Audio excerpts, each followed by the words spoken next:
हाय दोस्तों, आज मेरा एक सवाल है मुसलमानों से और मुझे उसका जवाब चाहिए। कमेंट करें और बताएं मुझे कि आज जो कुछ हो रहा है तुम्हारे साथ, इसकी मेन वजह क्या है। जवाब है तो ज़रूर बताएं और क्यों हो रहा है। तुम्हारे घरों को तोड़ा जा रहा है, मस्जिदें तोड़ी जा रही है, पुलिस के सामने तुम्हें मारा जा रहा है, तुम्हें इंसाफ नहीं मिलता है। तो इसकी वजह क्या है मेन? इसका जवाब है किसी के पास तो बताएं। और तुम्हारे नेता जो है चाटुकारिता करने में लगे हैं। कोई बोलता है कांग्रेस का दामन थाम लो, कोई बोलता है सपा का दामन थाम लो, कोई बोलता है बीएसपी का दामन थाम लो, कोई बोलता है आरजेडी का दामन थाम लो। अब ये तुम्हें डिसाइड करना है कि तुमने 70 साल तक इन सेकुलर पार्टियों को वोट दिया और इन्होंने तुम्हें क्या दिया। जब तुम्हारे हक की बात आती है तो ये लोग खामोश बैठ जाते हैं। आज तुम्हारा घर तोड़े जा रहे हैं, मस्जिदें तोड़ी जा रही। एक ऐसा नेता का नाम बता दो जिसने तुम्हारे लिए आवाज़ उठाई हो, चाहे वो अखिलेश हो, मायावती हो, कांग्रेस हो, तेजस्वी यादव हो, या और भी ऐसे कई सेकुलर पार्टियां हैं जो मुसलमानों को सिर्फ अपना वोट बैंक समझती हैं और इस्तेमाल करती हैं। और बाद में वो चाय का जैसा जूठा कप रहता है, इस्तेमाल करके फेंक देती हैं। तो आज तुम्हारी स्थिति इतनी क्यों ख़राब है?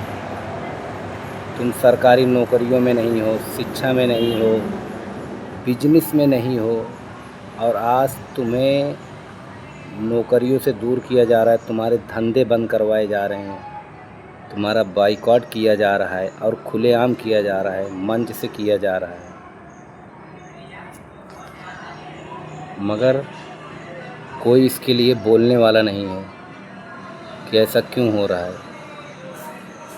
क्या ये वीडियो सोशल मीडिया पर वायरल नहीं हो रही है? हो रही हैं।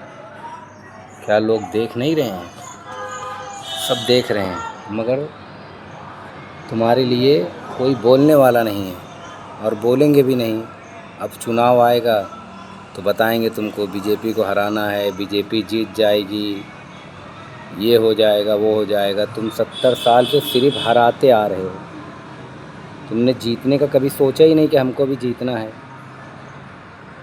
और यही सबसे बड़ी वजह है कि आज तुम्हारी ये हालत हो गई है। और अभी भी अगर तुम नहीं समझे वोट की कीमत क्या है, तो आने वाले समय में तुम्हारी और हालत इससे भी बदतर होने वाली है। इसलिए अपने वोट की कीमत को पहचानो, अपने नेता को पहचानो, अपनी पार्टी को पहचानो।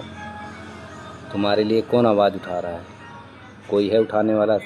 संसद से लेके सड़क तक ये तो जो भी कानून तुम्हारे खिलाफ़ आता है, चाहे वो सपा हो, बसपा हो, कांग्रेस हो, कोई भी पार्टियां हो, उसको समर्थन करती हैं संसद के अंदर, राज्यसभा के अंदर। बिना समर्थन के तो कानून पास नहीं होता है। धारा 370 आया, आर्टिकल 370, और उसके बाद 3 तलाक का बिल आया, CA/NRC का बिल आया। तो राज्यसभा में बहुमत किसका था इसका पता कर लेना ज़रा मुसलमानों, तुमको पता नहीं होगा। लोकसभा में चलो बीजेपी का बहुमत था, पास हो गया, मगर राज्यसभा में कांग्रेस का बहुमत था। अगर कांग्रेस चाहती तो ये सारे बिल अटक जाते, पास नहीं होते, मगर फिर भी पास हो गए। तो सोचने वाली बात है ना, कैसे पास हो गया। इसका मतलब है कि कांग्रेस जो है पास करवाई ये बिल, तब जाके पास हुआ। मगर तुमको ये बात समझ में आने वाली नहीं है, क्योंकि तुम तो दरी बिछाने में परेशान हो। और दरी बिछाओगे, टेंट तुम लगाओगे, कुर्सी तुम बिछाओगे और बैठेगा कोई और। तुमको मंच से धक्का मार के नीचे उतार दे रहे हैं। तुम्हारी गैरत कहाँ मर गई है? कितने सारे ऐसे वीडियो वायरल हुए हैं कि जिसमें तुमको मंच से नीचे उतार दिया गया, फ़ोटो फ्रेम में नहीं आने दिया गया, फिर भी तुम इसको समझ नहीं रहे हो। कब समझोगे? जब पूरी लुटिया डूब जाएगी, जब तुम्हारे पास कुछ नहीं रहेगा। आज संविधान का अधिकार है तुम्हारे पास कि तुम वोट दे सकते हो, पार्टियां बना सकते हो, चुनाव लड़ सकते हो। अगर तुम ऐसे ही सोते रहे, दूसरों को जिताते रहे, तो तुम्हारा हाल इससे बुरा होगा।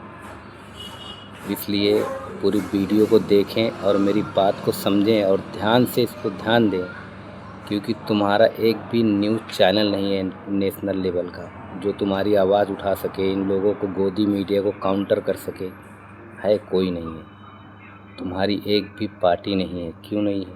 क्योंकि तुमने कभी सोचा ही नहीं कि हमको भी पार्टी बनाना चाहिए, हमें भी अपनी पार्टी रहेगी। तो जिसकी लोकतंत्र देश में जब तक उनकी पार्टी नहीं होती है तब तक उनकी आवाज़ सुनी नहीं जाती है। कोई नहीं सुनता है। सड़क से लेकर संसद तक, विधानसभा तक तुम्हारी आवाज़ नहीं सुनी जाएगी क्योंकि तुम्हारी पार्टी नहीं है, तुम्हारे नेता नहीं है। जो दूसरे की पार्टियों में जीत के जाते हैं वो पार्टियों के गुलाम हैं। जैसे एक छोटे से वो समझ लो, किराए के घर में हो अगर तुम, तो तुमको पूछना पड़ेगा मालिक से क्या करना है घर में, खीला ठोकूँ कि नहीं ठोकूँ, ये सामान रखना है रखूँ कि नहीं रखूँ।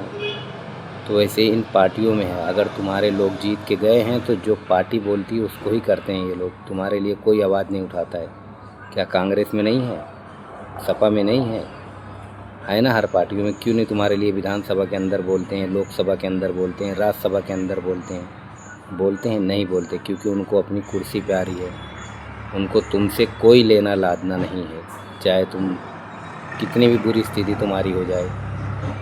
इसलिए जो है आप लोगों को समझना है और समझ के वोट करना है और अपनी पार्टी को जिताना है। अपने लोगों के लिए एक होना है।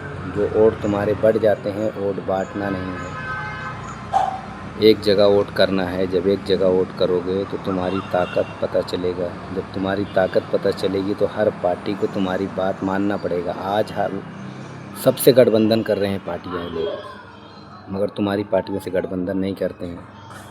क्यों? क्योंकि इनको पता है कि मुसलमान वोट हमको ही देंगे। हम चाहे जितना इनके साथ करेंगे मगर वोट ये लोग हमको ही देंगे। इसीलिए तुम्हारी पार्टियों से गठबंधन नहीं करते हैं। जिसके पास 1-2% वोट है, 4% वोट है, उससे गठबंधन कर लेते हैं। तुमसे क्यों नहीं करते हैं? क्योंकि तुम्हारे पास जो है एकता नहीं है। उनको पता है कि ये कहाँ जाएंगे, हमको ही वोट देंगे, इसलिए नहीं करते हैं। जब तुम अपने वोट की पावर दिखाओगे तो ये लोग तुमसे गठबंधन भी करेंगे। तुम्हारी अपनी पार्टी है, अपना झंडा है, तो तुम अपनी पार्टी को क्यों नहीं वोट करते हो? मीडिया तो चाहता है कि तुम्हारी पार्टियां ना बने। ये जितने सेकुलर दल हैं ये चाहते हैं कि तुम्हारी पार्टियां ना बने, क्योंकि तुम्हारी पार्टियां बन जाएगी तो तुम्हें हिस्सेदारी, हक, अधिकार मिलने लगेगा। और ये इनको बिल्कुल बर्दाश्त नहीं होता है कि तुमको हक और हिस्सेदारी मिले।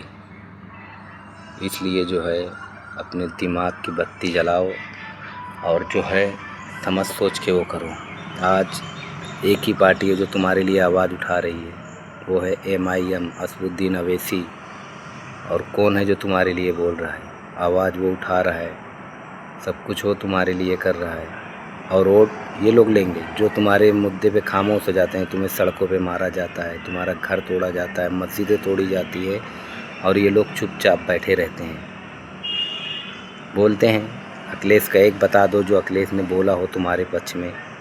नहीं बोलता है। क्यों? कि उनको लगता है कि जो है मुसलमान हमारे गुलाम है, वो हमारे वोट बैंक है, वो हमको ही वोट देंगे और किसी को नहीं देंगे। इसलिए आप लोग मेहरबानी करके जागरूक होइए, अपने वोट की कीमत को पहचानिए और अपनी पार्टी को जिताइए। जब तुम अपनी पार्टी को जिताओगे तो तुम्हारी आवाज़ उठाएंगे। तो इसलिए असदुद्दीन अवैसी के हाथ को मजबूत करिए और विधानसभा में, लोकसभा में उनके कैंडिडेट को जिताइए। यूपी में 2027 में चुनाव है, इसमें देखना है तुम्हें कि तुम अभी भी जागरूक हो कि सो रहे हो। और अगर सो रहे हो तो ऐसे ही तुम्हारा घर तोड़ा जाएगा, ऐसे ही तुम्हें मारा जाएगा, पुलिस के सामने मारा जाएगा। पुलिस कुछ नहीं करेगी, कुछ भी नहीं बोलेगी। ऐसे कितने सारे वीडियो हैं जिसमें पुलिस के सामने तुमको मारा जा रहा है। पुलिस बोल रही है? नहीं बोल रही है। तो इसलिए जो है अब जागरूक होइए। बहुत दिन 70 साल इन लोगों को वोट दे के नेता बनाया, आप खुद नेता बनिए, अपने लोगों को जिताइए और विधानसभा भेजिए, जिला पंचायत जिताइए। जो भी चुनाव आए उसमें अपने लोगों को जिताइए। देखिए तुम्हारी आवाज़ कैसे सुनी जाती है। और ये जो आज पार्टियां तुमसे गठबंधन नहीं कर रही हैं, कल यही पार्टियां जब तुम जागरूक हो जाओगे तो तुमसे गठबंधन करेंगी। तुम्हारी हिस्सेदारी देंगी, सब कुछ करेगी। ये नहीं चाहती हैं कि तुम्हारी पार्टियां बने, तुम आगे बढ़ो। ये चाहती हैं कि तुम ऐसे ही रहो और इससे भी नीचे हो जाओ। इसलिए बाबा साहब अम्बेडकर ने संविधान में तुम्हें राइट दिया है कि अपनी पार्टी चुनो, अपने लोगों को चुनो। बाबा साहब अम्बेडकर भी यही कहते थे कि अपनी रियल पार्टी को चुनो और अपने लोगों को चुनो, ताकि तुम्हारी आवाज़ उठाई जाए। क्योंकि बाबा साहब अम्बेडकर ने कहा था कि जो लोग दूसरों की पार्टी में जाके चुनाव लड़ते हैं वो गुलाम होते हैं, उनको बोलने का अधिकार नहीं होता है, विधानसभा हो चाहे लोकसभा हो चाहे राज्यसभा हो। इसलिए जागरूक बनिए और कमेंट करिए, लाइक करिए, शेयर करिए ज़्यादा से ज़्यादा लोगों तक। बहुत ज़रूरी है ताकि लोग जागरूक हों, अपने हक अधिकार को समझें।